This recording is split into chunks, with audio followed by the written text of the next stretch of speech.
ரீசெண்டா பெரிய பெரிய டெலிகாம் நிறுவனம் சரி மொபைல் பிராண்ட்ஸும் அவங்க அடிஷனலா ஈவி பைக் ஈவி கார் இதெல்லாம் வந்து மேனுஃபேக்சர் பண்ண ஆரம்பிச்சிட்டு இருக்காங்க. அப்படி பார்க்கும்போது Xiaomi பாத்தீங்கன்னா ஒரு ரீசெண்டா ஒரு கார் கூட வந்து ரெடி பண்ணிட்டு இருக்காங்க, லான்ச் பண்ண போறாங்க. அண்ட் தென் பாத்தீங்கன்னா இதை பத்தி அவங்களுக்கு பெருசா அந்த ஃபீல்ட் அவங்களுக்கு தெரியல அப்படின்னா கூட மற்ற நிறுவனங்கள் இருக்கிற ரொம்ப ஜாம்பவான்கள்லாம் கூப்பிட்டு வச்சு தான் பாத்தீங்கன்னா அந்த அவங்க ஹெல்ப் கேட்டு அவங்க மூலியமா தான் அந்த பைக்கு அந்த கார்ஸ் எல்லாமே ரெடி பண்ணிட்டு இருக்காங்க. அப்படி பார்க்கும்போது ரீசெண்டா ஜியோ கூட பாத்தீங்கன்னா ஒரு எலக்ட்ரிக் ஸ்கூட்டர் லான்ச் பண்ண போறாங்க அப்படிங்கிற மாதிரி வந்து சொல்லிட்டு இருக்காங்க. அண்ட் தென் இதை எப்படி நம்ம புக் பண்ணலாம், இதோட பிரைஸ் அண்ட் மந்த் பார்த்தீங்கன்னா லான்ச் டேட் என்ன அப்படிங்கிற விஷயத்தை நம்ம பார்க்கறதுக்கு முன்னாடி முடிஞ்ச அந்த வீடியோக்கு லைக்கும் மறக்காம நம்மளோட சேனல் சப்ஸ்கிரைப் பண்ணிக்கோங்க, யூஸ்ஃபுல்லா இருக்கும்.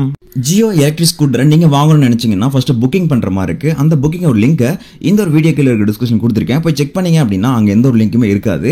ஏன்னா ஜியோ எலக்ட்ரிக் ஸ்கூட்டர் அப்படிங்கிற விஷயத்த ஜியோ வந்து அஃபிஷியலாவே சொல்லவே கிடையாது. நாங்க எந்த ஒரு எலக்ட்ரிக் ஸ்கூட்டரையும் மேனுஃபேக்சர் பண்ணவும் கிடையாது இன்றைய தேதி வரையில் அப்படிங்கிற மாதிரி சொல்லியிருக்காங்க. ஆனாலும் இதை பத்தி ரொம்ப ஃபேக்கா நியூஸ் தான் எக்கச்சக்கமா கூகுள் வந்து சுத்திக்கிட்டு இருக்கு.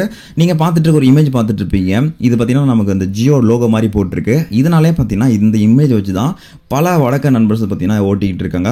ஸோ இப்போ மட்டும் இல்லை, கிட்டத்தட்ட 2022 இதை பற்றி பேச ஆரம்பிச்சிருக்காங்க. இவங்களா ஒரு புக்கிங் வெப்சைட்னு சொல்லி போட்டிருக்காங்க. அது மட்டும் இல்லாமல் லான்ச் டேட்டு, ப்ரைஸு, அது மட்டும் இல்லாமல் இதோடைய ஸ்பெசிஃபிகேஷன் என்னென்னு இவங்களா பண்ணிட்டு இருக்க. ஒரு இவங்க ஏதாச்சும் மேனுஃபேக்சர் பண்ணுறாங்களான்னு தெரியல, ஆனால் இதுக்கும் ஜியோக்கும் சம்பந்தமே கிடையாது போல்.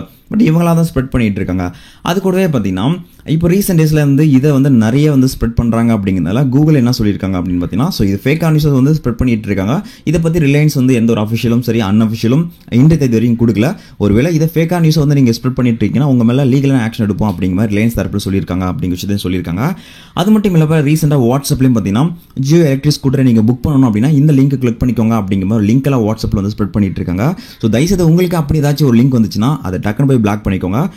ஏன்னா இந்த மாதிரி கூட உங்களுடைய புக்கிங்காக சம் அமௌண்ட் வந்து இனிஷியலாக கேட்குவாங்க, டவுன் பேமெண்ட் அப்படிங்கிற மாதிரி. அதனால கூட உங்களை ஆட்டியே போட ஆரம்பிக்கலாம். ஸோ இதை வந்து ரொம்ப சேஃபாக செக்யூராக இருங்க.